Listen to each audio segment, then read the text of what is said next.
नमस्कार दर्शकों, मैं हाँ रामपाल डोगरा। तो तुस दिखा कर दो एक वीडियो जिसके माध्यम करने में तुसी अज सरेआं तोरी के बारे च किश चीज़ां जरूर दसना चाहंग। जियां कि तुस दिखा करदे हो कि तोरी की फुल लगे दे, फुल पेदे न ते तोरी दे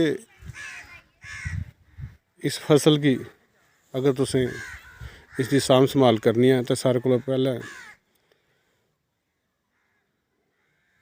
जिहड़ियां गंदलां ने उसकी तोड़ना चाहिए ताजे नवियां शाखां जिहड़ियां इन्हें गंदलें च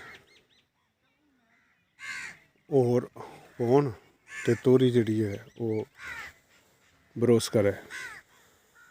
समय सिर पानी भी लाना चाहिए ते आले दुआले घाह बूट जड़ा है वो बनने पर असें रुकना चाहिए। जनौरें गी नसाने आस्ते तुसें